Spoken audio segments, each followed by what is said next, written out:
Hello, another ChoroQ, another wheel swap. So what we have today is a taxi car. It's a Toyota Crown Comfort, and it's specific to Sakata. That's a T there. And I looked it up online, and that's the only image I could find. Sakata is a region in Japan. I don't know if it's a city or a prefecture or what, but it does actually have this funky looking thing on the top of it for the light.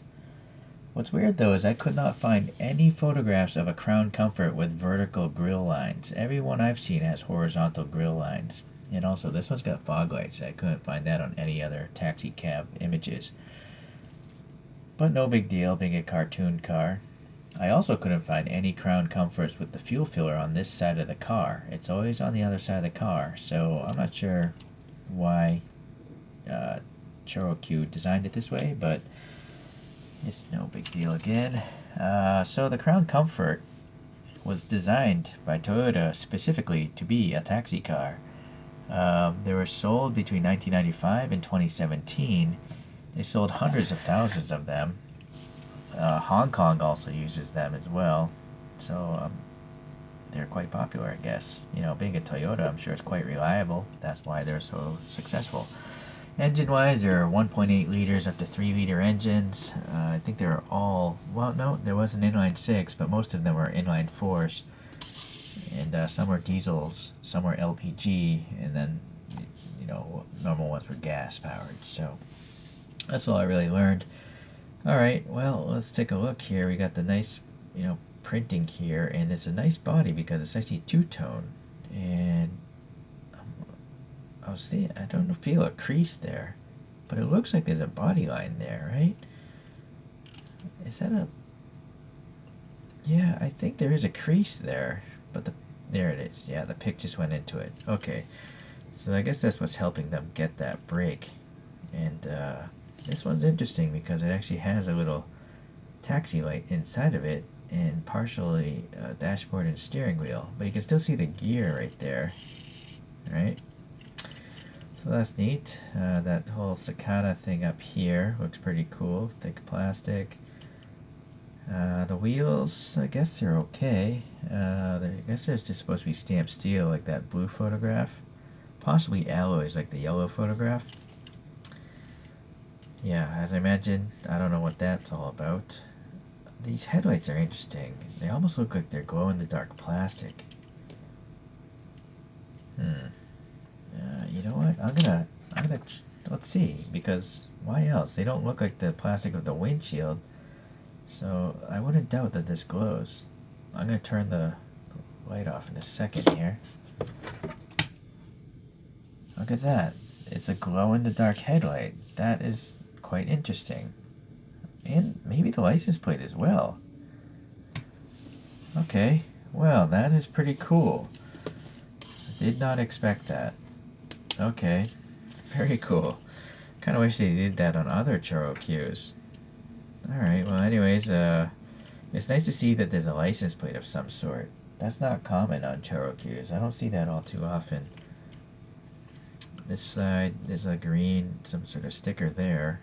I wonder if it's legible. Let me zoom in. Yeah, it is. 610 something and something. I can't read Japanese, so... The door handle's got a little black paint there. I don't know how...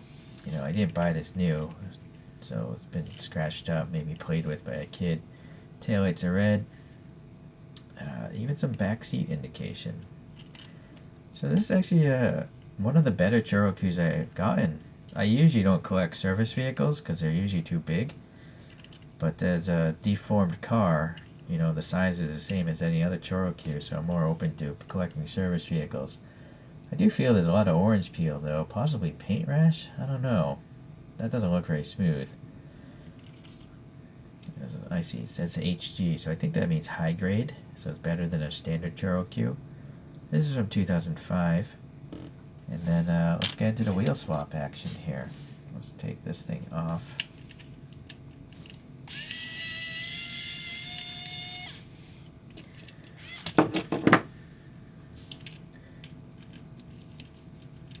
Come on, tab. There we go. So interesting how they constructed that. Yeah, some interior piece, I guess. And yeah, here's the glow-in-the-dark plastic here coming in from the inside out. I wonder if there was like a whole collection of these things. I'll have to look that up. But I wouldn't doubt there's some sort of weird Choro-Q taxi collection, you know, and they all have these, you know, glow-in-the-dark headlights, because that's obviously extra work, extra money going into that. So I can't imagine they did it just for Sakata, which is a town I've never even heard of. So I'm sure there must be a bunch of other ChoroQs with different taxi areas. Okay, so we can lose that stuff. So today's wheel swap, let me get a different angle again. CM model, they make actual true 64 scale cars, but I guess they have a little sideline here of these things. They're very simple kits. You have a plastic rim and then a plastic insert that slides in there, and they say glue it in place, which I've gone and done with some crazy glue. They come with brake systems, and then you know, the tires slide on, and then you slide them onto some steel axles. So pretty simple. Where are they? Let's see. Here are the wheels with the inserts. Here are some with tires.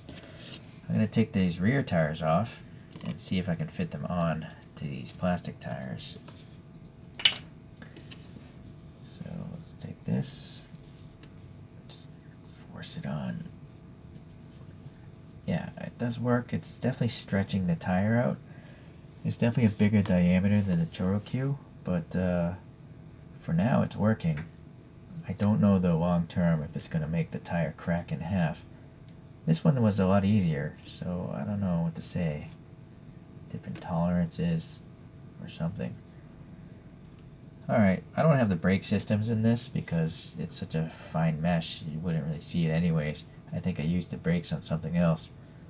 Alright, so I have some Potterfix Pro. Oh, I need to take up the space in this motor or I'll have to use a whole bunch of putty. So let me find something here.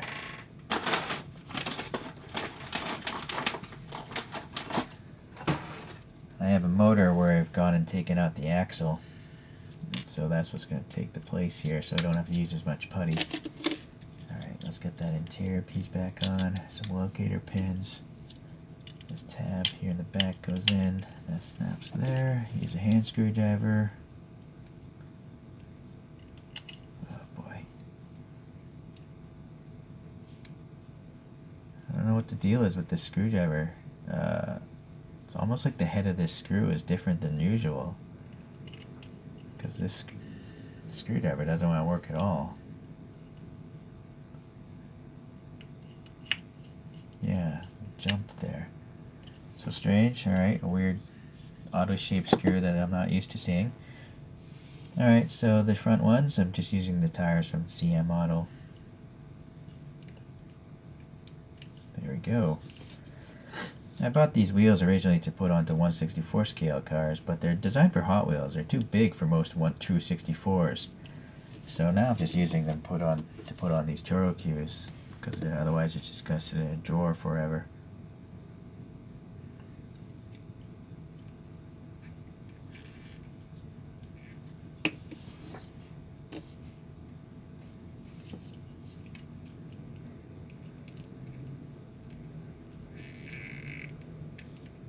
Okay, so that seems to work. There we go. See the putty.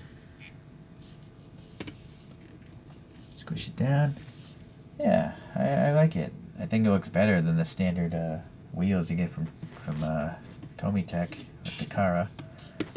So now let's take a look at a couple other models.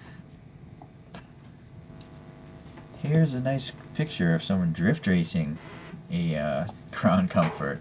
Maybe he bought an old taxi and, you know, modified it for drifting, just for cheap fun. Alright, well, I gotta say I don't have many Crowns in 1/64. I do have this old one from TLV. I think this is a 1969 Toyota Crown. And then I have a 1983 Crown from Aoshima's Grachan collection. So it's quite modified, Liberty Walk body kit, slammed to the ground, small wheels. But neither of these are the same generation as this. So Toyota made the Toyota Crown for consumer use, but they specifically made the Crown Comfort for taxi use, so the bodies wouldn't match up anyways, the grills and the taillights. Okay, here's a top view.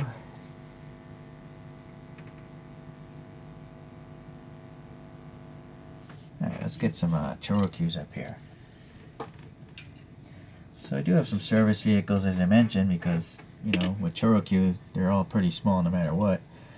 That is a, I don't know what kind of car it is. Maybe it's a Crown Victoria? But it's from the 24 TV show, so it's the counter-terrorism unit. And it's just some generic sedan, I guess. From the same series is this ambulance. I don't know if that's a Ford ambulance, or a Chevy, or a GMC, or what. This Toyota Hiace here is by Tiny Q. That's a different brand entirely. And then one of the very first service vehicles I got is this fire truck, and that's just from Choro-Q as well. Okay, so yeah, you'll see they're all pretty close in footprint.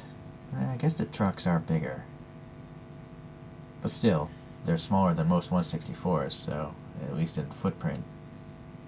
So that's why I am down for collecting service vehicles in cartoon form. Alright, let's let this guy spin on its own. Let's see, who are we going to have today? Well, it's a yellow car, so I think one of these minions is flagging down this taxi. Hey, give me a ride.